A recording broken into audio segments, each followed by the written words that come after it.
Hey, what's up, everybody? It's D Train. Is this thing is this thing on?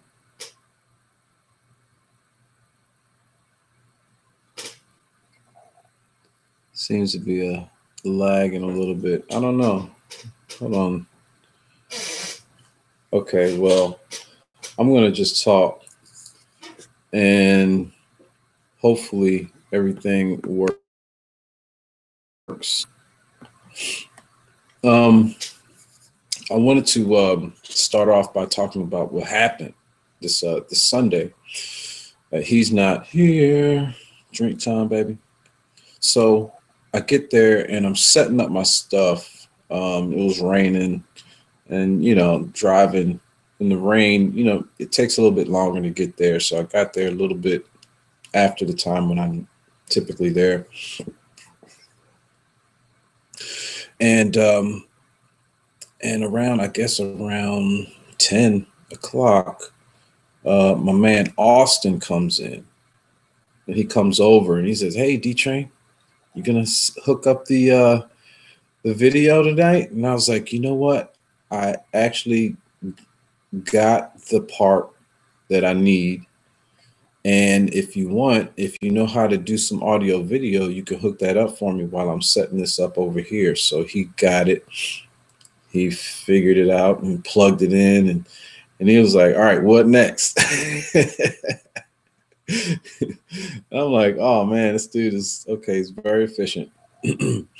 And it turned out that I didn't have the part that I needed. So I hooked it up a different way, and it worked, but it didn't work to the level that I wanted it to. So, and then later on that night, you know, I apologize, y'all.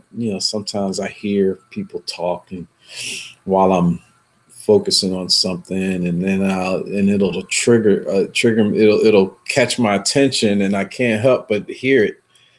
And I think I heard him say that he worked with one of the teams, and then that brought me back to my time at UNC, working with the UNC women's soccer team as a manager. Okay, so my first semester, I took like 17 hours. I said, I'm going to focus on academics. Um, the coach, Ron Benson at Chapel Hill High at the time, that's where I went to high school.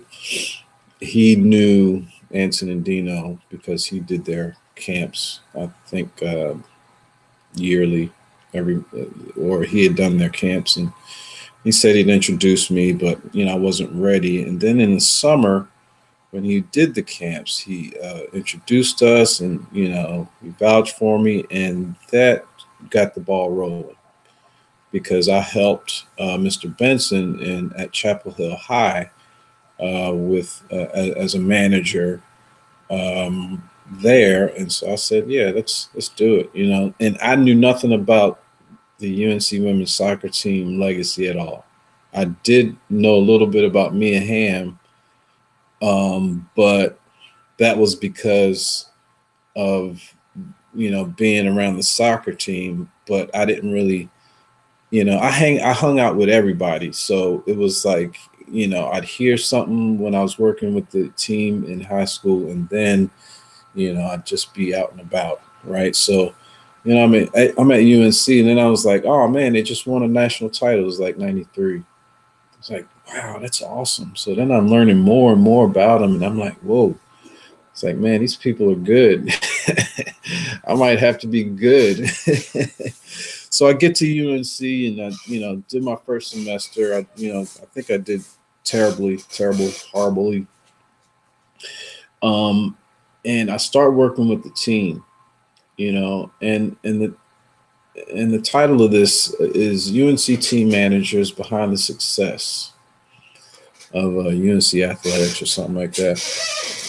There's a lot of stuff that goes on, and a lot of times the managers are kind of like in the backdrop. They're there, they're in your classes, but it's kind of like the whole focus is on the team and everything, but usually there's some like untold stories. Now, I'm not going to say that the managers are the most important part, but it's an integral part of that system. If I had to say which part was like really the most integral part of the system on like a basic level, it would be the trainers. The trainers keep you healthy. The trainers and the doctors, really, because you got a team doctor. Sometimes they have multiple teams. Sometimes the trainers have multiple teams that they're working with. And I can just think I could rattle off some names, man. I remember Scott Trulock back in the day. He was one of the trainers. Head trainer. I'm sorry, I should have said Bill Prentice first. Man, that's my dog. Cody Nickel. Doug. Doug's working with the men's basketball team now. He used to work with the women's soccer team back in the day. Me and Doug broke some bread back in the day. Halverson, is that his last name? Yeah. So yeah, the trainers are like they are just like worker bees. They just always seem like great personalities. Like everybody I just named, man, it's just like I don't think I've ever met a not cool trainer. If you have, hey, hit me up. But I don't, but most people are pretty cool because if you with a team that has a legacy of winning, you can't be too much of a knucklehead. They're gonna boot you anyway. So, and that's the other part of it. You kind of have to be cool. Um, but I'm talking like sometimes like fitness. Okay, fitness days. You're a trainer and you're online, right? And you got to be the one that says, "I'm sorry, she didn't make it. You didn't make it." There's a little contentious. There's a little bit of contentiousness or contention every once in a while.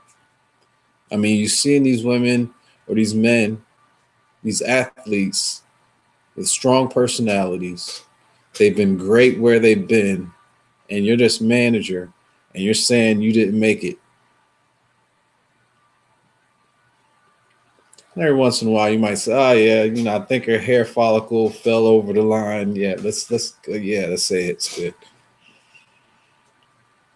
And sometimes you have to be like one of them in practice. You have to represent somebody on another team just because maybe okay. So I was with a women's team, and most of the females were smaller than me.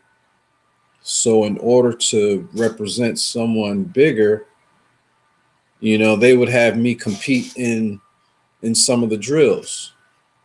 You got to set up the drills, and every once in a while, some of these girls are going to kick the ball too hard out of bounds. Then you got to go get the ball. And you got your own personality. Sometimes you're going to be a little slow getting the ball. Sometimes you're going to be quick. But it's all a part of the process, man. They start out as friends and then they kind of become family. It was a great experience. And now I have like this extended family. Man, there's so many stories in between what I'm talking about even, like when they go on the field, the trainers, sometimes you got a bunch of trainers. I've seen some teams with some trainers. Sometimes you don't. And, if you're ever wondering who that other guy is helping somebody carry somebody off the field, it's probably a manager, a team manager.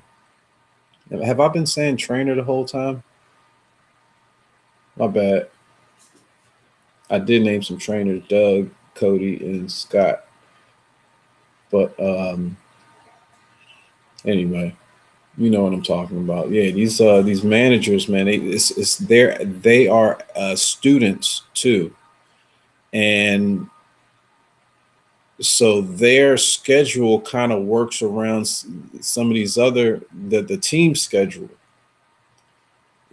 So and sometimes like you have to get waivers the same as the athletes,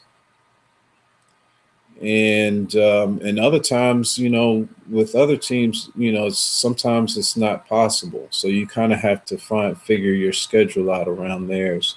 So you got to know when the practice times are. You putting in all that time. I don't know if people get paid now, but I wasn't even looking for pay really. I learned so much just being around these great people. I learned so much. When I got there, it was Croft. He was the head manager. Croft Young and Tom Sander. Tom Sander's still there. Both of them are great at what they did, and I was just like trying to figure it all out. At one point, I was just like the go get the cones guy and just set up the drills. I could do that. And then we got more into taking statistics. Well, they were already doing it, but they gave me a spreadsheet and said, "All right, you need to take note of this, this, this, and this." And sometimes I would have to, go over a video. I remember having my piece of paper down. You got to record challenges, wins, headers, shots on goal, um, corners. I'm talking like this was me and Tom after the first year, and then it was like then they later on they had a computer system, but this is when I had to start putting in like times when certain things happen. This was like bare bones. Hey, you got this piece of paper. Then we bumped it up to a computer at some point. But still, you almost have to be an analyst sometimes, um, especially if you have some of those skills. Sometimes you have to be, a stretching partner, stretch legs out. Um, a massage therapist. Yeah, gotta, rub some shit, you know. So it's not just these guys out there. You get to know these people, and you're together all the time, and you don't really hear about them. So I guess that's my introduction to managers, the untold stories, as told by D Train. Anyway, thank y'all for tuning in. As long as you have, peace out. Come holler at me. This is go to hit up my Twitter at KJ underscore D Train. Come out to He's Not on Sundays. I want to see some of my trainers and definitely get my managers out there. Austin, keep up the good work. I know you're a good one, and just teach these young people how to do it right, brother. Anyway, oh, dang it! I think I'm gonna have to do another video for my shout outs for this week because I'm gonna keep it topic kosher. So anyway, peace out. Thank you guys so much. See y'all next time.